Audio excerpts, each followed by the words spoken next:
Assalamualaikum warahmatullahi wabarakatuh. Perkenalkan, nama saya Rizky Friansa.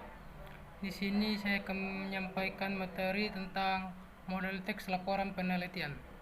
Model teks laporan penelitian adalah uraian tentang hal-hal yang berkaitan dengan proses kegiatan penelitian. Secara garis besar, tujuan penelitian dapat dibedakan menjadi 3 menurut pihak yang dapat memanfaatkan hasilnya, yaitu A. Para ilmuwan. Karena dengan penemuan melalui penelitian, maka hasanah ilmu pengetahuan akan bertambah luas. B. Pemerintah, birokrat atau pengambilan kebijaksanaan yang lain informasi diperoleh dari penelitian dan bermanfaat bagi penemuan kebijaksanaan, sehingga daya dukung kebijaksanaan tersebut cukup kuat karena berupa data aktual. Yang C. Masyarakat luas, baik secara perorangan maupun kelompok. Adanya informasi penelitian inilah maka kehidupan manusia menjadi lebih dipermudah. Pada kenyataannya, sekalipun isi dari laporan garis besarnya sama dan inti laporan selalu merupakan sesuatu yang ditonjolkan, namun wujud penampilan laporan penelitian mempunyai variasi kerangka sesuai dengan ketentuan dari lembaga yang bertanggung jawab atas pelaksanaan penelitian. Assalamualaikum warahmatullahi wabarakatuh. Perkenalkan, nama saya Ridho Saputra. Baiklah, saya akan menjelaskan materi saya, yaitu model teks laporan kegiatan. Teks laporan kegiatan itu adalah teks yang disusun setelah kegiatan selesai dilaksanakan. Adapun rangka laporan kegiatan, yaitu judul ringkasan, bab 1 pendahuluan. Di situ ada latar belakang kegiatan, objek kegiatan, strategi pelaksanaan, dan tujuan kegiatan. Bab kedua, deskripsi kegiatan. Di situ ada nama kegiatan, lokasi, dan waktu pelaksanaan. Bab ketiga, pelaksanaan kegiatan.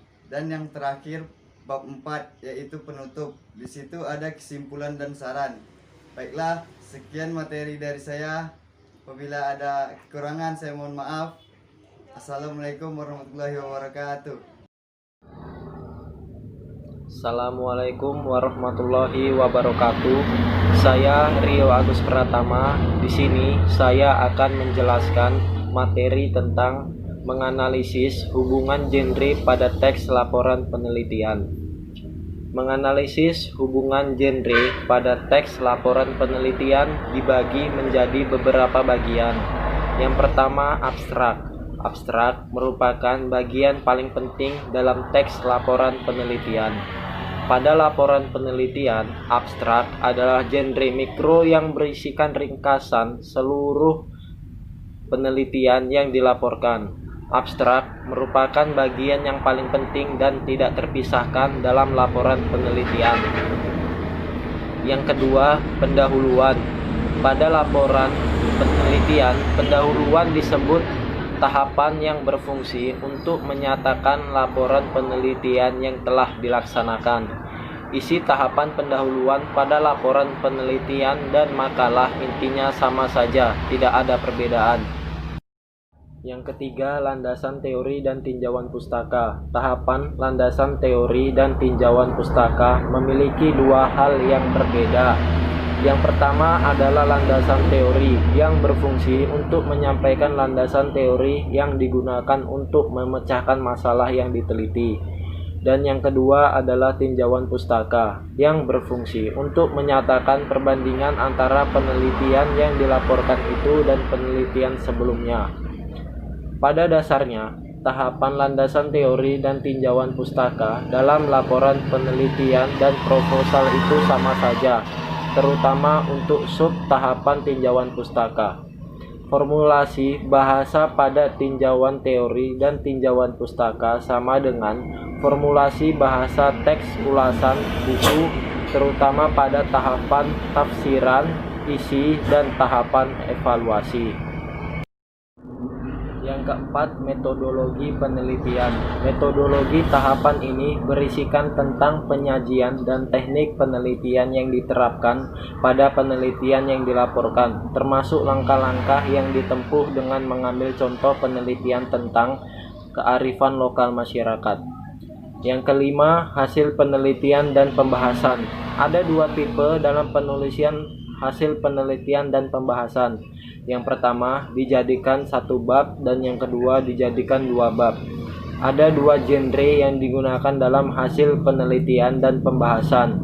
Yang pertama deskripsi dan laporan, dan yang kedua diskusi dan eksplorasi. Tahu kan eksplorasi, yang ditanya kenapa, bagaimana dari hasil peristiwa atau penelitian tersebut.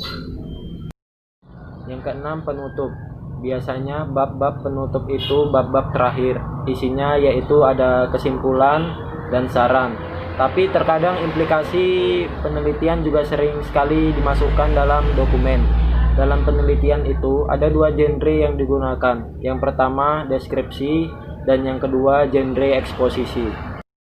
Selanjutnya yang ketujuh, daftar pustaka dan lampiran. Daftar pustaka itu adalah susunan kalimat di akhir karya ilmiah. Biasanya terdapat nama penulis, judul buku, nama penerbitnya, dan tahun penerbitnya. Sumber-sumber dari daftar pustaka itu seperti buku, tulisan ilmiah, atau jurnal, ataupun website, ataupun yang lainnya, yang digunakan sebagai acuan dari isi laporan penelitian. Lampiran merupakan materi pendukung atau gambaran-gambaran yang sudah peneliti itu teliti. Contohnya seperti gambar apa yang sudah mereka abadikan dalam hasil penelitiannya. Lampiran biasanya terdapat di bagian belakang laporan penelitian. Atau yang terakhir, kesimpulan. Kesimpulan itu dijalankan setelah penelitian itu diteliti. Jadi kalian meneliti dulu, kemudian menulis kesimpulan penelitian. Tetapi itu juga berdasarkan desain proposal yang sudah kalian buat. Baik, itulah penyampaian materi dari saya. Saya ucapkan terima kasih. Assalamualaikum warahmatullahi wabarakatuh. Assalamualaikum warahmatullahi wabarakatuh. Perkenalkan, nama saya Rizky Aditya Kennedy. Saya akan menjelaskan tentang menganalisis hubungan genre pada teks laporan kegiatan.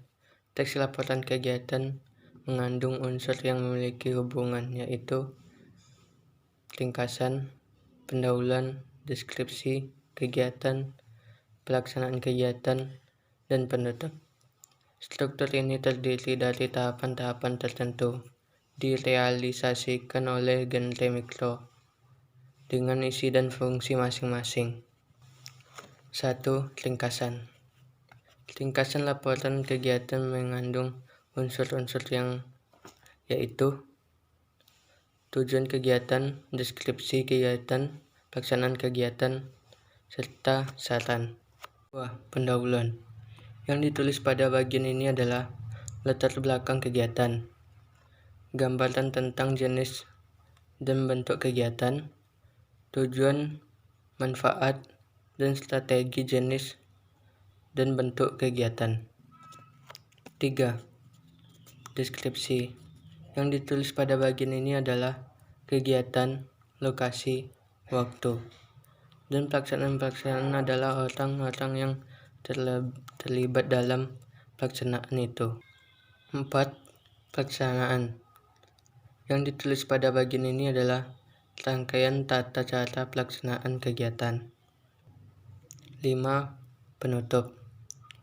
Pernyataan simpulan menunjukkan bahwa kegiatan tersebut sudah terlaksanakan. Sekian penjelasan dari saya tentang menganalisis hubungan genre pada teks laporan kegiatan. Saya sudahi dengan Assalamualaikum warahmatullahi wabarakatuh.